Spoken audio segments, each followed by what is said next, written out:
मनोजवं मारुततुल्यवेगं जितेन्द्रियं बुद्धिमतां वरिष्ठं वातात्मजं वानरयूथमुख्यं श्रीरामदूतं शरणं प्रपद्ये। नमस्कार, स्वागत है आपका आचार्य वाणी में। आचार्य डॉक्टर विक्रमादित्य आपके साथ हूं।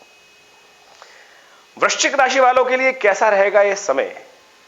यदि हम तिथियों की बात करें तो हम बताने जा रहे हैं आपको 11 अप्रैल से लेकर 20 अप्रैल तक का राशिफल आज हम आपके समक्ष उपस्थित करने जा रहे हैं। और ग्रहों की गणना जो दिखा रही है वो आपके भाग्य में जबरदस्त तरीके से आपको समझा सकती है कि कैसे आपको लाभ मिल लेना है, कैसे समय को अपने अनुकूल बनाना है। देखिए वृश्चिक राशि वालों, यदि हम बात करें सबसे पहले 11 अप्रैल की, तो 11 अप्रैल के दिन वैशाख कृष्ण पक्ष की पंचमी तिथि की उदय तिथि है और उस दिन षष्ठी भी विद्यमान है साथ साथ। लेकिन षष्ठी जो है क्षय हो गई है। ये षष्ठी का क्षय होना किसी प्रकार भी शुभ नहीं है।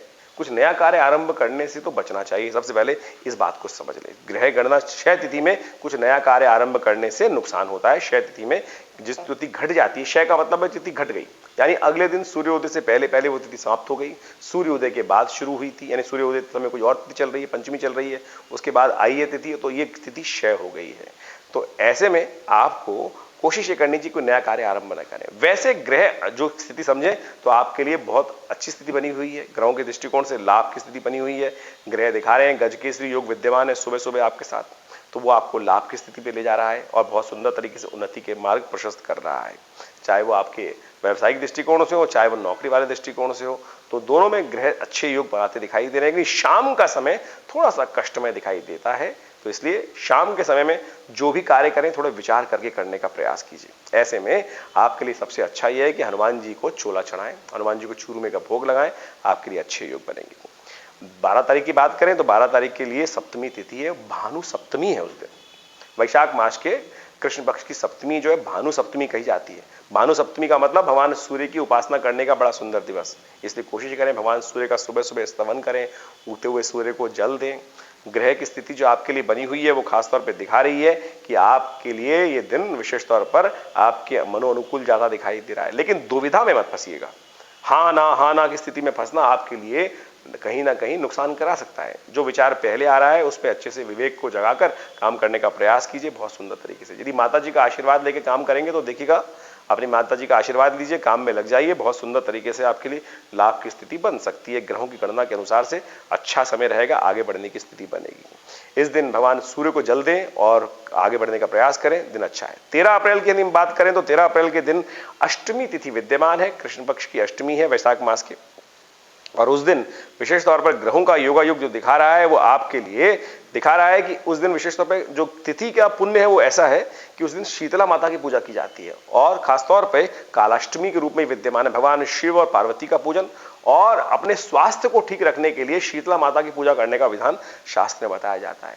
वैशाख महीने में, विशेषकर बसंत के महीने में जितनी भी अष्टमियां आती हैं उस दिन शीतला माता का पूजन करने का शास्त्र में नियम है। किन्हीं दिनों में कई क्षेत्रों में कर ली जाती है, कई जगह वैशाख इत्यादि में की जाती है, लेकिन शीतला माता का पूजन करने से आपके स्वास्थ्य संबंध में लाभ प्राप्ति के योग बनते हैं। और ग्रहों की गणना आपके अनुकूल बनी हुई है, स्थिति अच्छी है, आगे बढ़ने के योग बनेंगे। और खासतौर पर बुद्धि, लेकिन बृहस्पति अस्त चल रहे हैं, वो एक खासतौर पर बुद्धि मार्ग में पंचम भाव में बैठकर बृहस्पति अस्त चल रहे हैं। ऐसे में बृहस्पति के संबंध में आपको कुछ उपाय करने का, गुरुजन की सेवा करने का, गुरुजन का आशीर्वाद लेकर अच्छे से एडवाइस लेकर काम करेंगे तो बहुत सुंदर तरीके से लाभ की स्थिति बनेगी, आगे बढ़ने के योग बनेंगे। यदि हम बात करें अब 14 तारीख की, तो 14 तारीख को बैसाखी है। उस दिन सूर्य मेष राशि में प्रवेश कर रहे हैं। खर मास समाप्त होकर खासतौर पर समाप्त हो गया और मेष की संक्रांति का शुभ पुण्य है, नया साल आरंभ हो रहा है। ऐसे में भगवान सूर्य की उपासना करने का बहुत सुंदर दिन होता है। मां सरस्वती की उपासना की जाती है और कहा जाता है कि अंशुज साय के रूप में यह दिन विद्यमान होता है। बहुत सारे सुंदर तरीके से कार्य होते हैं, नए वर्ष आरंभ होता है। उस दिन विशेष तौर पर शास्त्र में कहा गया है कि भगवान को पीले रंग के पुष्प अर्पित करने चाहिए। और साथ साथ यदि आप कोशिश ये करें कि स्नान इत्यादि कर कर भगवान का विशेष तौर पर पूजन करें, कन्याओं का पूजन करें और खासतौर पर अपने खेत इत्यादि का पूजन करने का भी शास्त्र में नियम बताया जाता है। मां दुर्गा की उपासना करने का नियम बताया जाता है। इस दिन विशेष तौर पर मेष संक्रांति का पुण्य भी रहेगा। तो ऐसे में चने की दाल का दान करने से आपकी राशि के अनुसार से बड़े पुण्य के अवसर प्राप्त होंगे, लाभ की स्थिति बनेगी, आगे बढ़ने की स्थिति बनेगी। और जैसा कि अंशुल साया है, खरमास समाप्त हो गया है और नया कुछ करने के दिन आरंभ हो गए। उस दिन सर्वार्थ सिद्ध योग भी विद्यमान है। उसका लाभ ले सकते हैं। सुबह 9:14 से सर्वाद सिद्ध नाम का योग रहेगा और बहुत सुंदर तरीके से नए कार्य आरंभ करने का दिन बन जाएगा। इसका लाभ पूरी तरह से ले सकते हैं। शुक्रवार का दिन गौ पूजन करें, कल्याण के योग बनेंगे।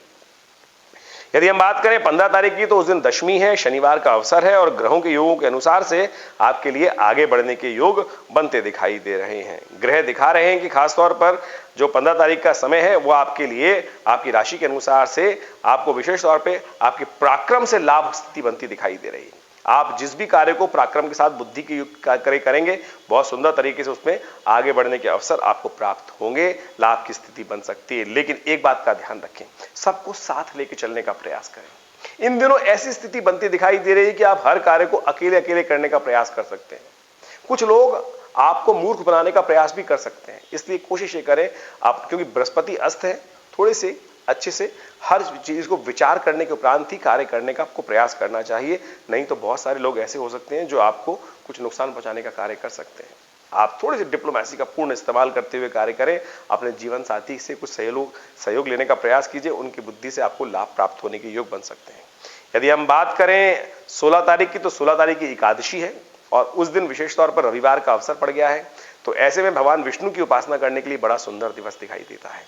और आपके ग्रहों के अनुकूल से खासतौर पे हम समझें तो ग्रहों का योग दिखा रहा है कि आपके उन्नति के मार्ग प्रशस्त होंगे और आगे बढ़ने की स्थिति बन सकती है। चंद्रमा और खासतौर पे शनि वो एक ही राशि में विद्यमान होकर सुख के पदार्पण का योग बनाते दिखाई दे रहे हैं, लाभ की स्थिति बनती दिखाई दे रही है।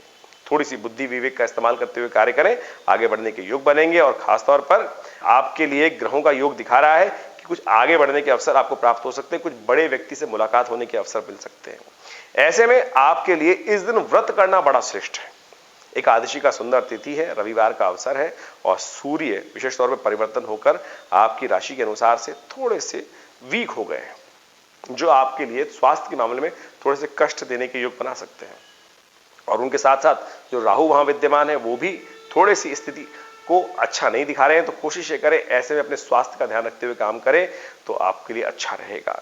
और उनके निमित्त आपको खासतौर पर व्रत करने का पालन करना चाहिए, भगवान विष्णु की पूजा करनी चाहिए, गेहूं का दान करना चाहिए, ये अच्छा रहेगा आपके लिए। 17 अप्रैल के दिन ग्रहों की स्थिति बड़ी अनुकूल बनी हुई है, सोम प्रदोष है उस दिन।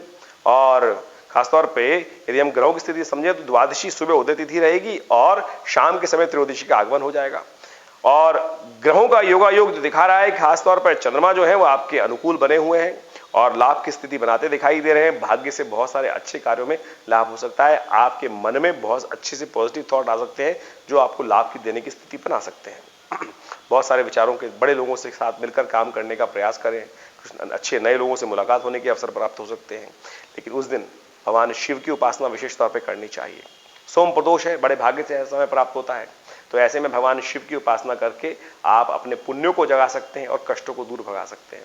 सूर्य के और राहु की युति के कारण से कई सारे कष्ट इस महीने में आपको प्राप्त होने के योग दिखाई देते हैं। उनकी सबको ठीक करने के लिए ये बहुत सुंदर तिथि आपके लिए आई है। ऐसे में शाम के समय विशेष तौर पर भगवान शिव का ध्यान करते हुए उन्हें इच्छू रस से, गन्ने के रस से उनका अभिषेक करें और बिल्वपत्र उन्हें अर्पित करें। वहाँ का भगवान का आशीर्वाद मिलेगा, भगवती पार्वती शिव का दोनों का आशीर्वाद मिलेगा, कल्याण के योग बनेंगे। 18 तारीख के लिए मास शिवरात्रि का योग है, मंगलवार का अवसर है, शिवरात्रि मासिक पड़ रही है उस दिन और वो आपके लिए दिखाती है कि ग्रहों का योग आपके लिए विशेष तौर पर गजकेसरी योग विद्यमान है उस दिन। और गजकेसरी योग बहुत सारे दोषों को दूर करता है, धन के आमदनी का स्रोत बनाता है, लाभ की स्थिति बनाता है। तो ये योग विशेष तौर पे इसका लाभ लेते हुए कार्य करने का प्रयास करें। मंगलवार के दिन भगवान शिवरात्रि के पढ़ने से कोशिश ये करें, हनुमान चालीसा का पाठ भी कर लीजिए, शिव की ही तो अंश है हनुमान जी, और कल्याणकारी योग बनाएंगे आपके लिए, आगे बढ़ने की स्थिति बनेगी। ग्रह अनुकूल है, गजकेसरी योग विद्यमान है। 19 तारीख को भी गजकेसरी योग विद्यमान रहेगा। उस दिन विशेष तौर पर चतुर्दशी और अमावस्या का योग बन गया है और चतुर्दशी और अमावस्या का योग जो होता है वो पैतृक अमावस्या के रूप में जाना जाता है। तो उस दिन अपने पितरों की शांति के लिए, आत्म शांति के लिए आपको विशेष तौर पर ब्राह्मणों को भोजन कराना चाहिए, वस्त्र का दान करना चाहिए, आपके कष्टों को दूर करने का योग बनेगा और साथ साथ लाभ की स्थिति बनी हुई है। और 20 तारीख की यदि बात करें तो 20 तारीख को सूर्य ग्रहण पड़ रहा है, बहुत सारे क्षेत्रों में दिखाई देगा, लेकिन भारत में ये ग्रहण जो है वो दृश्य नहीं होगा।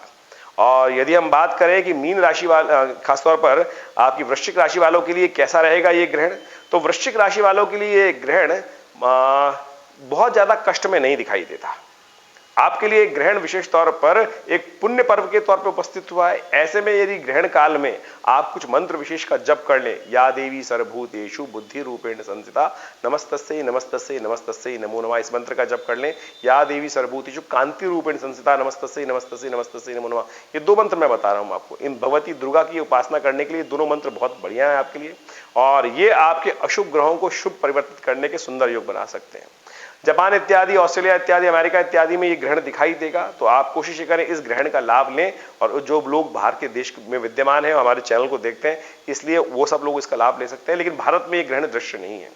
ओवरऑल जहां ग्रहण पड़ता है वहीं उसका लाभ और स्थिति बनती है, लेकिन प्राकृतिक दृष्टिकोण से और ये ग्रहण का योग जो आ रहा है इस समय में, पिंगल नाम का ग्रहण संवत आरंभ हुआ है, और ऐसे में ग्रहण प्राकृतिक आपदाओं का, वैमनस्य का, आपस में दुश्मनी बढ़ाने का और युद्ध को और भयावह स्थिति में ले जाने की स्थिति बन सकती है, और खासतौर पर कुछ विस्फोटक योग बन सकते हैं। तो ऐसे में पूरी प्रजा को, समस्त पूरे विश्व के लोगों को सावधान होते हुए काम करने का प्रयास करना चाहिए। हम ग्रहण पे एक अलग से एपिसोड बनाएंगे, और ग्रहों का योगायोग आपके लिए इन 10 दिनों के लिए कैसा रहेगा ये हमने आपके समक्ष उपस्थित किया। इसके बाद भी कोई मन में प्रश्न हो तो आप हमें व्हाट्सएप पे भेज सकते हैं, हम देंगे निदान। धन्यवाद।